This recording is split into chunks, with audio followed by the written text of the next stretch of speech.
Hi friends, welcome back to my channel. ఈ స్టోరీకి writer SNMR Sridhar గారండి. శ్రీధర్ గారి అన్ని స్టోరీస్ కి కాపీరైట్స్ వర్తిస్తాయి. ఆయన పర్మిషన్ లేకుండా యూట్యూబ్ లోనే కాదు మరే ఇతర సోషల్ మీడియా నెట్వర్క్ లో కూడా ఆయన స్టోరీస్ ని అప్లోడ్ చేయడానికి వీల్లేదు.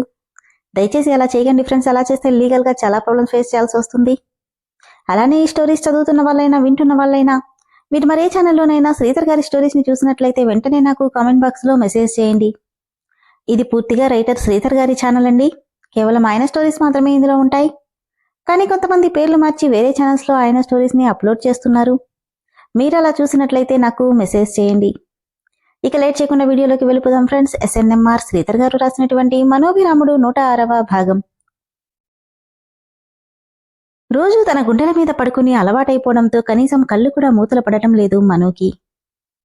అప్పటి వరకు నిద్రపోతున్నట్టు కళ్ళు మూసుకున్న వాడల్లా కళ్ళు తెరిచి స్ట్రైట్ గా పడుకుని తల కింద చేతులు పెట్టుకుని మను వైపు ఒకసారి చూసి సీలింగ్ కేసి చూస్తూ ఎప్పటికో నిద్రపోయాడు అభిరామ్. మార్నింగ్ మను నిద్ర లేచేసరికి అభి లేకపోవడంతో ఫాస్ట్గా ఫ్రెష్ అయ్యి అభి కోసం జ్యూస్ ప్రిపేర్ చేసి తీసుకెళ్ళింది.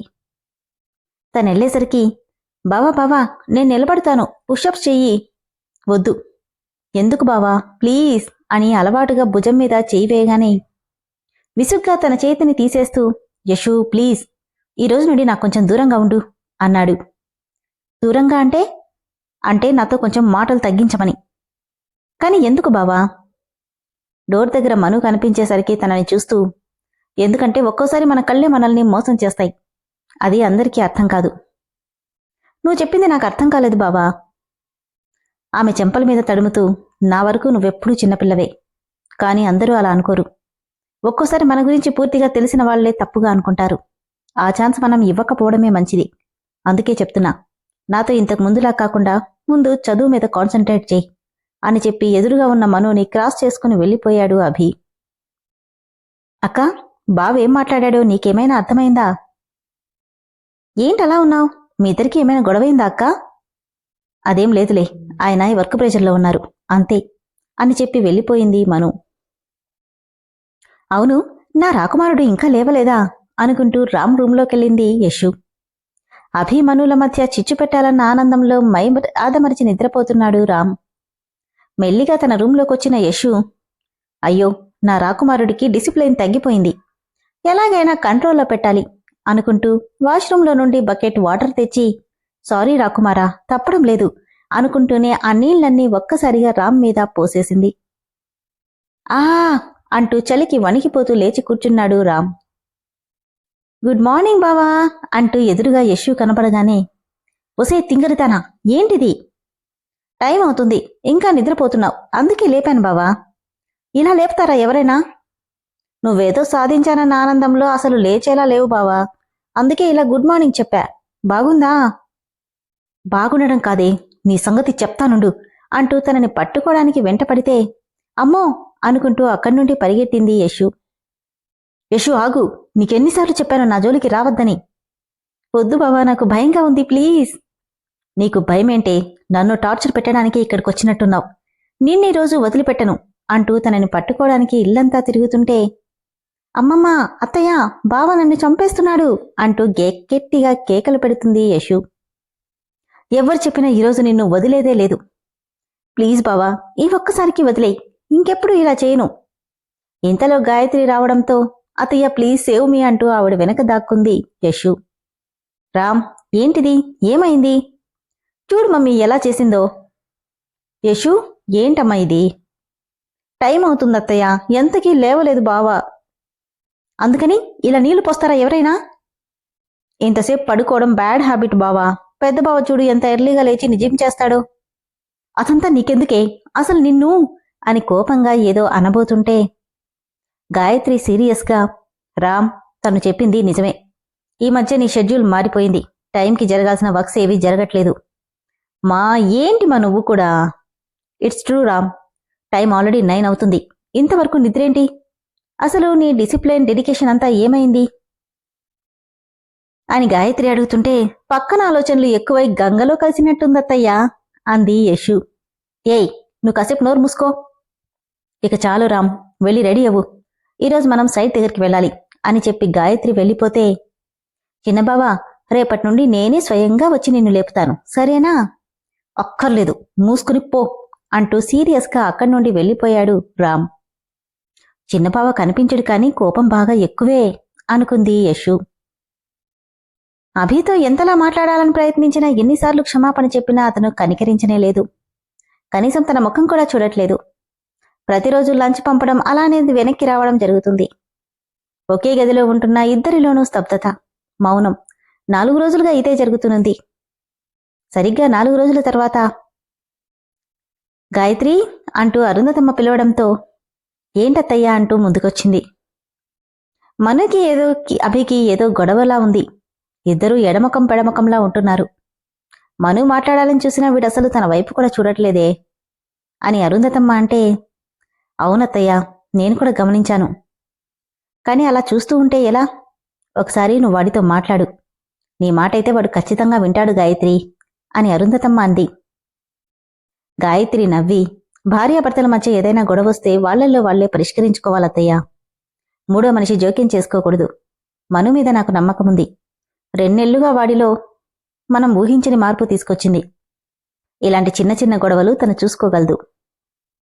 ఏమో, వీడి మీద నాకు నమ్మకం లేదు.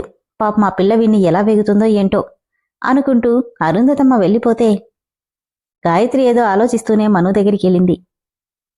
అత్తయ్య మీరా అంటూ ఆవిడ్ని చూసి లేచి నిలబడింది మను.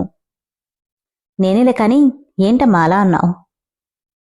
ఏం లేదత్తయ్య, బానే ఉన్నాను అని తలొంచుకుని చెప్పింది. తన గిడ్డం పట్టుకుని తల పైకెత్తగానే ముచ్చాల్లా చెంపల మీద రాలాయి కన్నీళ్లు.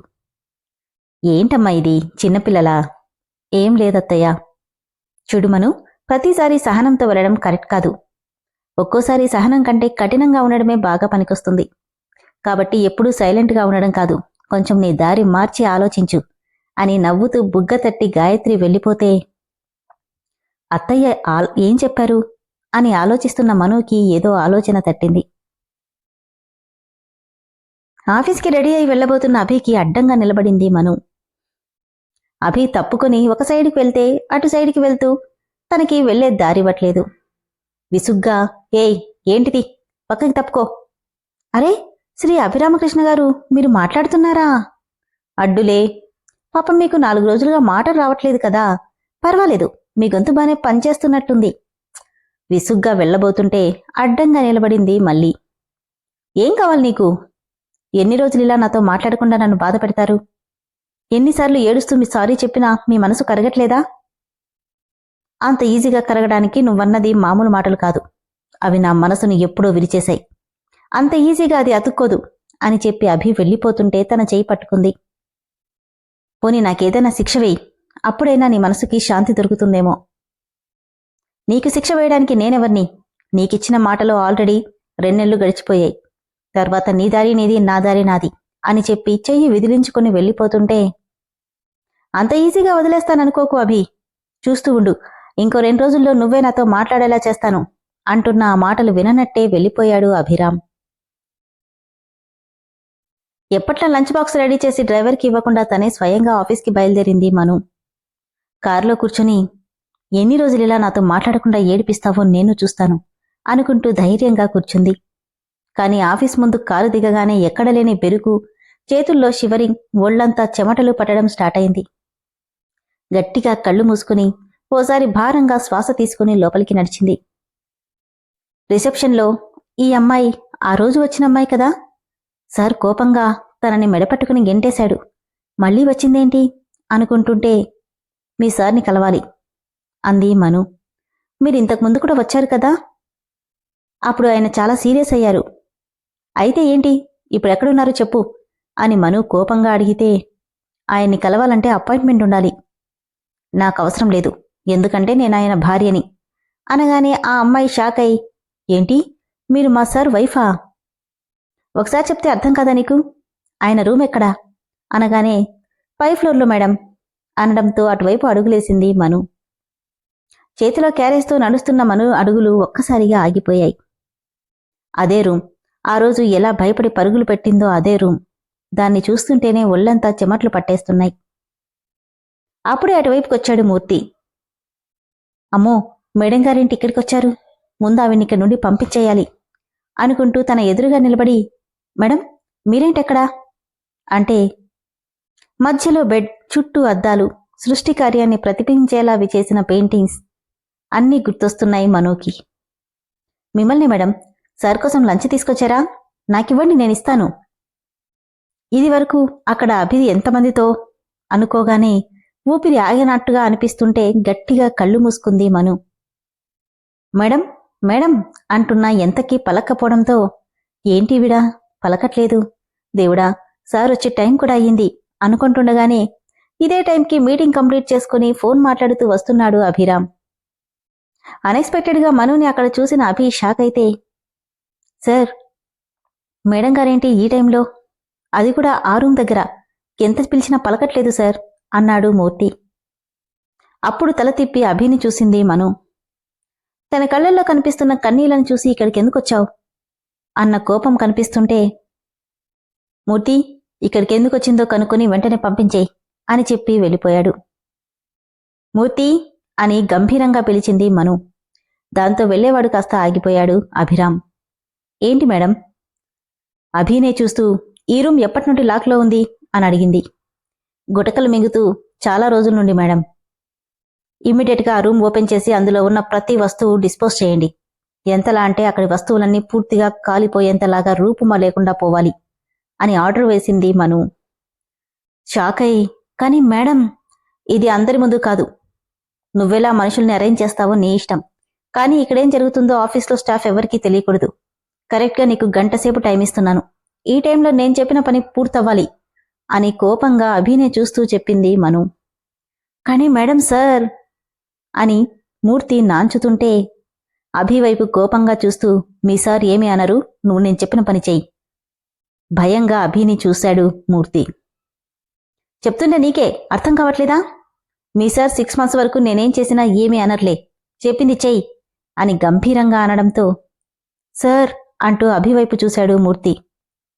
మనువు నుండి చూపు మరల్చకుండానే, మూర్తి తనెలా చెప్తే అలా చెయ్యి, నేను మీటింగ్కి వెళ్తున్నాను అని చెప్పి మనుని సీరియస్గా చూస్తూ వెళ్ళిపోయాడు అభిరామ్.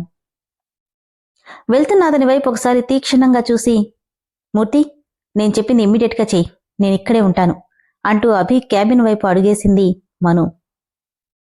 నీట్గా ఉన్న అభి రూమ్, టేబుల్ మీద అందంగా కనిపిస్తున్న అభి క్లోజప్ ఫోటో. దాన్ని చూసి నవ్వుతూ చేతిలోకి తీసుకుని, సారీ అభి అంటూ గుండెలకి హత్తుకుంది మను. ఆఫ్టర్నూన్ అనగా ఆఫీస్కెళ్లిన మను ఎప్పుడో రాత్రి 9 ఇంటికొచ్చింది. అక్కా, ఎక్కడికెళ్ళావు ఇంతసేపు అంటూ వచ్చింది యశు. మీ బావ ఆఫీస్కి. ఇంతసేపా? అంటే ఇంట్లో బోర్ కొడుతుంటే అక్కడే ఉండిపోయాను. మరి బావేడి? ఓ, ఆయన ఇంకా ఇంటికి రాలేదా అనుకుని ఆయనేదో మీటింగ్కెళ్లారు, వచ్చేస్తారులే. నువ్వు భోంచేశావా? ఇంకా లేదక్కా, ఇప్పటికే లేట్ అయింది, పద అంటూ ఆమెను తీసుకెళ్ళింది మను. మరో గంటకి ఇంటికొచ్చిన అభి ఎప్పట్లా మౌనవ్రతం చేస్తుంటే ఈసారి ఆ ఛాన్స్ ఇవ్వలేదు మను. అభి, ఇంట్లో భోంచేయడం ఎటూ మానేశావు, కనీసం ఈ పాలైనా తాగు. మొబైల్ చూసుకుంటూ వద్దన్నాడు. నువ్వు వద్దంటే వదిలేస్తాననుకున్నావా? సీరియస్గా చూస్తూ, ఏం చేస్తావు?